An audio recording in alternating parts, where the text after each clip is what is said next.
Não dê tratamentos a Deus e ao seu universo. E lembre-se que não há outro. Tratamentos em si não têm valor. Ninguém em toda a história da metafísica já mudou uma condição da realidade por meio do tratamento. Nenhuma única melhoria foi feita em todo o reino espiritual através do tratamento. Tratamentos não têm valor, mas a oração sim. Orar sem cessar, porque a oração é o desdobramento da sua própria consciência. Oração é Deus revelando-se a você. A oração é Deus revelando sua verdade à sua consciência individual. A oração é a revelação da realidade divina à nossa consciência individual. Voltando-se para dentro, observando, sempre ouvindo a realidade divina. Este é o segredo da vida espiritual. E esse é o segredo que, em última análise, revela Deus a nós como nosso ser individual e como nossa individualidade. Nesse interior, e somente nele, encontra-se harmonia, encontra-se paz, alegria, poder e domínio. O universo espiritual deve agora se desdobrar para você. Não se preocupe, nem se perturbe com o que está acontecendo no mundo humano. Com isso, eu não quero dizer que você deveria esconder sua cabeça na areia. Você ainda prossegue com seus assuntos, fazendo as coisas de acordo com seu mais alto senso de retidão. Mas você não deve ter nenhuma preocupação com os resultados de seus esforços, quando passa a viver nesse sentido. Lembre-se disso. Existe um universo invisível e inefável. Isso é o que você está procurando. Carne e sangue não poderão herdar o reino de Deus. Mas não é dito carne doente ou sangue doente. Apenas diz carne e sangue. Nada que existe como forma pode herdar o reino de Deus. Nada daquilo que existe para o seu sentido mortal pode ser levado ao reino de Deus. Nós estamos dedicados agora não a tentar melhorar as condições humanas, mas sim à revelação de Deus e do universo espiritual, manifestando-se como nossa consciência individual. Existe um universo infinito e invisível. Existe um mundo de ideias espirituais, mas este mundo não tem relação com o mundo que podemos ver, ouvir, tocar, provar ou cheirar. Tudo o que estamos conscientes no mundo dos sentidos é a visão distorcida da ideia divina, do universo real, que estamos vendo através de um vidro, sombriamente. Bem, onde nós parecemos estar, Deus está. Onde todos os fenômenos mortais parecem ser, o universo espiritual é. Nós estamos apenas vendo através de um vidro sombriamente. Chamamos isso de mortal e material, mas, em sua verdadeira essência, é espiritual e divino. A consciência aparece como pães e peixes. Trecho de João capítulo 6, versículo 1 ao 10. Depois disto, partiu Jesus para o outro lado do mar da Galileia, que é o de Tiberíades, e grande multidão o seguia, porque via os sinais que operava sobre os enfermos. E Jesus subiu ao monte e assentou-se ali com seus discípulos. E a Páscoa, a festa dos judeus, estava próxima.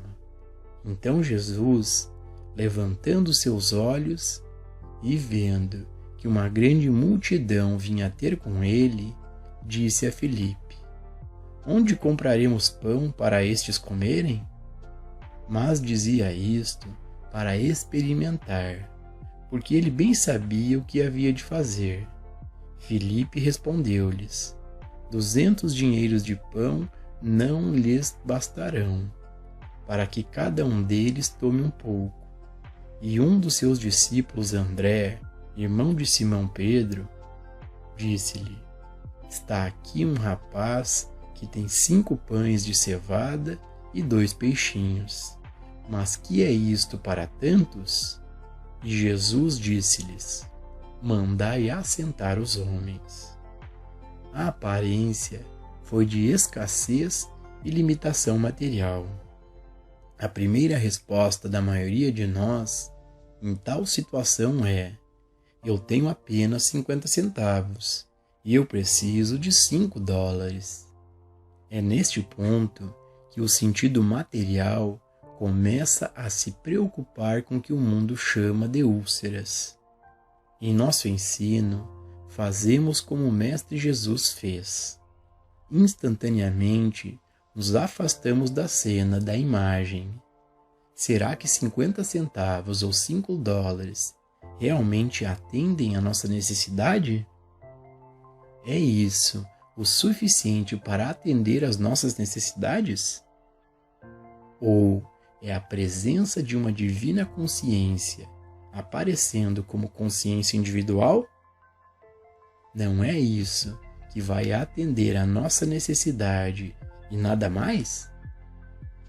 Se você se lembrar dessa lição, nunca mais buscará por pães e peixes, ou moedas e notas, ou julgar a profundidade do universo ilimitado de Deus pelo sentido limitado e por números finitos. Descobrimos não como pegar alguns pães e peixes e multiplicá-los, mas descobrimos verdadeiramente a lei do amor. O sentido finito começa com $100 e você dizendo: quando eu tiver $1 milhão, não importa o quanto você multiplique pães e peixes ou dólares, você nunca ficará satisfeito. A satisfação vem somente quando você puder olhar para o que você tem no reino externo e dizer: essa não é minha necessidade. Minha necessidade é o reconhecimento de que dentro de mim está o reino de Deus, que dentro da minha consciência está o universo espiritual. E, a partir da profundidade da minha consciência, flui a infinidade do meu ser. Não tem nada a ver com pães e peixes. Chegar a este estado de consciência requer prática, porque, repetidas vezes, seremos tentados a olhar para os pães e peixes e dizer: eu tenho ou você tem, ou eu não tenho e eu quero. Então, é quando devemos lembrar de não sermos tentados, mas de nos afastarmos dos números, valores e graus e percebermos: nada lá fora vai atender a minha necessidade. Nenhuma quantidade de coisas vai suprir a minha necessidade. Minha necessidade só pode ser satisfeita pela realização do infinito de minha própria consciência. E então estaremos morrendo diariamente para o sentido material e mortal e iremos renascer do Espírito. Em outras palavras, o Espírito se tornará a substância tangível de nosso universo. A consciência se tornará a substância tangível, a forma e a quantidade de tudo no reino externo. E porque a consciência é infinita, a aparência será infinitamente manifesta. A consciência infinita não pode aparecer apenas como uma ideia, ou como duas ideias, ou mesmo como 1000. Deve aparecer como todas as ideias que você poderá precisar por toda a eternidade.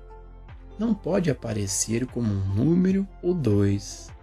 Deve aparecer como todos os números de que você necessitará a partir de agora, ou por toda a eternidade. Nós não estamos usando a verdade espiritual para multiplicar alguns pedaços de matéria.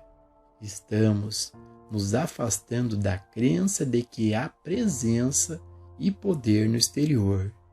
E voltamos-nos para o nosso entendimento de que a consciência infinita está aparecendo como nossa consciência individual, reconhecendo a fonte.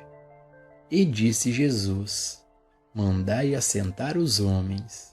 E havia muita relva naquele lugar. Assentaram-se, pois, os homens em um número de quase 5.000. E, havendo dado graças, repartiu-os pelos discípulos e os discípulos, pelos que estavam assentados, e igualmente também dos peixes, quanto eles queriam. João capítulo 6, versículo 10 e 11. Por que ele deu graças? Porque isso fazia parte do ritual? Você sabe que ele não estava sob ordens para dar graças a alguém. Por isso, em dar graças, ele deve ter colocado o princípio em operação. Dar graças é um reconhecimento da fonte. Dar graças é um reconhecimento da causa. Então, quando dizemos obrigado, Pai, eu sou, estamos mostrando a nossa convicção de que nosso suprimento não vem de qualquer ser humano, mas que vem do Pai. Não vem da inteligência, engenhosidade ou personalidade humana. Isso sai do Pai. Então, dar graças é um reconhecimento da fonte, que é a consciência. Sem o reconhecimento de que a consciência é a fonte, não pode haver demonstração. Quando reconhecemos Deus, a infinita consciência do nosso ser, como a fonte de tudo o que vem a nós, então o nosso obrigado, Pai, é o nosso reconhecimento da nulidade da individualidade humana e do esforço humano. É o reconhecimento da presença e poder de Deus como a fonte de tudo que vem a nós, como o cumprimento de todas as necessidades. Gratidão é o seu contato com Deus. Em todos os caminhos de sua experiência, a gratidão desempenha um papel muito maior do que talvez você tenha percebido. A gratidão não é algo que diz respeito a uma pessoa, a outra pessoa. É o seu relacionamento, o seu contato com Deus. É a sua união individual com Deus. Na verdade, você nunca precisaria dizer obrigado a outra pessoa que tenha sido uma via ou canal para o bem chegar a você. Claro que o fazemos como uma forma de cortesia, mas a menos que essa expressão exterior de gratidão seja acompanhada pela percepção interna de que Deus, nossa consciência, é a fonte disso pelo qual estamos agradecidos, estaremos sendo gratos à fonte errada e perderemos a essência do verdadeiro sentido de gratidão. O obrigado, Pai de Jesus era seu reconhecimento silencioso de que Deus é a causa e o efeito de toda e qualquer quantidade de pães e de peixes. Em João capítulo 6, versículo 12 ao 20, diz: E, quando estavam saciados, disse aos seus discípulos: Recolhei os pedaços que sobejaram, para que nada se perca. Recolheram-nos, pois, e encheram 12 alcofas de pedaços dos 5 pães de cevada, que sobejaram aos que haviam comido. Vendo, pois, aqueles homens o milagre que Jesus tinha feito, diziam: Este é verdadeiramente o profeta que devia vir ao mundo. Sabendo, pois, Jesus que haviam de vir arrebatá-lo para o fazerem rei, tornou-se a retirar-se ele só para o monte. E quando veio a tarde, os seus discípulos desceram para o mar, e entraram no barco, atravessaram o mar em direção a Cafarnaum. E era já escuro, e ainda Jesus não tinha chegado ao pé deles. E o mar se levantou, porque um grande vento assoprava. E tendo navegado uns 25 ou 30 estádios, viram a Jesus, andando sobre o mar e aproximando-se do barco, e temeram.